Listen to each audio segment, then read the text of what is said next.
मनुष्य को सर्वाधिक प्रिय प्राण होते हैं।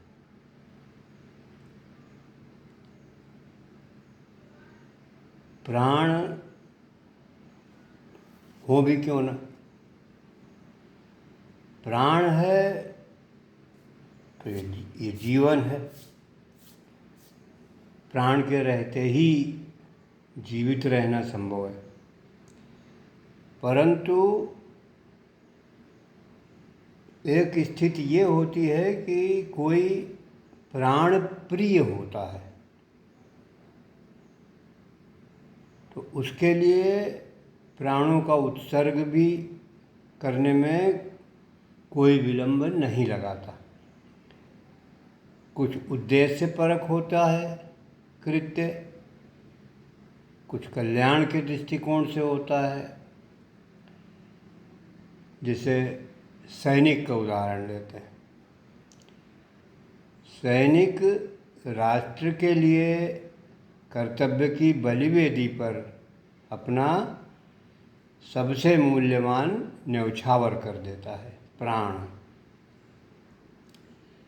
इतिहास में, अतीत में दधीचि का उदाहरण है कि कल्याण के लिए कैसे उन्होंने सब कुछ जानते हुए भी प्राणों का उत्सर्ग कर दिया कि एक जो मानवता के विरुद्ध चलने वाली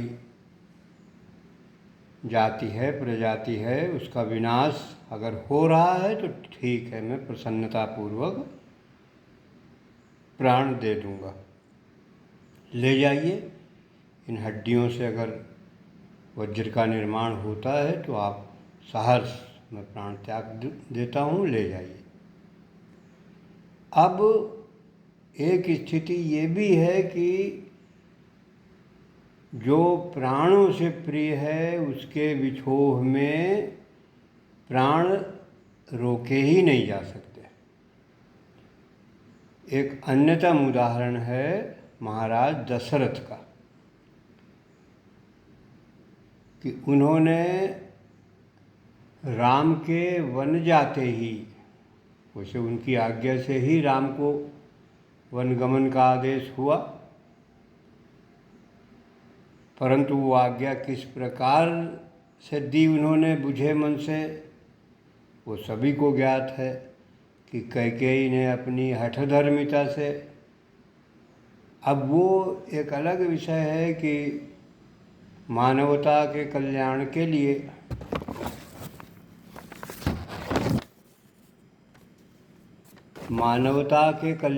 लिए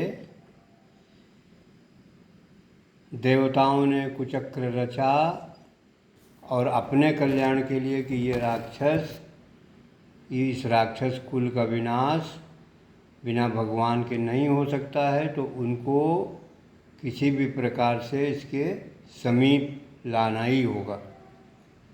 तो कैकेयी की मति फेर दी सरस्वती जी के द्वारा और उस रघुकुल की मर्यादा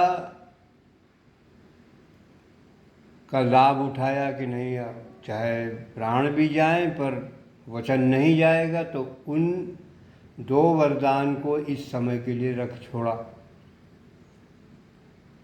अब यहाँ एक प्रश्न उठता है जिसका इस पूरे विमर्श का जो सार है, जो मैं कहना चाहता था कि सरलता एक सद्गुण है, परंतु सरलता अर्थ और अनर्थ में यदि भेद नहीं करती है तो इतनी सरलता किस काम की।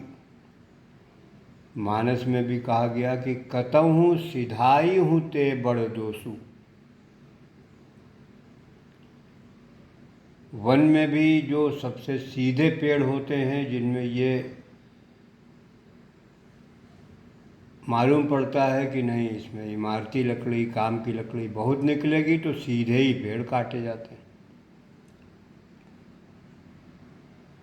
तो पूरे रामचरितमानस का घटनाक्रम जो है वो सरलता की उस स्थिति की वजह से हुआ कि जिसमें अर्थ और अनर्थ को अनदेखा सा किया गया, कि नहीं तो राम का राज्याभिषेक होता, भरत यदि वहाँ उपस्थित होते तो ये सब जो कुछ घटित हुआ, जिसके चलते महाराज दशरथ को प्राण देने पड़े, प्राण त्यागने पड़े उनके विछोह में, और सब कुछ अव्यवस्थित हो गया, ऐसा कुछ भी नहीं होता। वही भरत जिन्होंने वहाँ से आने के बाद, अपनी माँ के मायके से आने के बाद, अपने मामा के यहाँ से आने के बाद यहाँ इस कदर क्रोध दिखाया, यहाँ तक कि अपनी माँ के ऊपर भी, और उस दुष्ट मंथरा को तो दंडित किया ही किया, शत्रुघ्न ने भी और भरत ने भी। तो साकेत महाकाव्य में महाकवि ने लिखा उसी सरलता को संदर्भित करते हुए, सरलता भी है ऐसी व्यर्थ, सरलता भी है ऐसी व्यर्थ, समझ जो सके न अर्थानर्थ,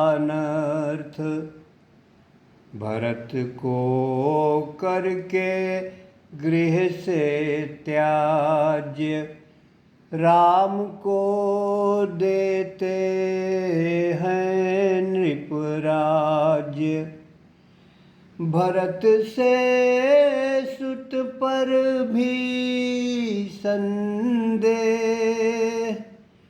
बुलाया तक न उन्हें जोगे। कि इतने सरल कि भाई उस सभी के ऊपर उनको विश्वास है कि सब एक दूसरे को प्राणप्रिय मानते हैं, परंतु इस सरलता का क्या अर्थ हुआ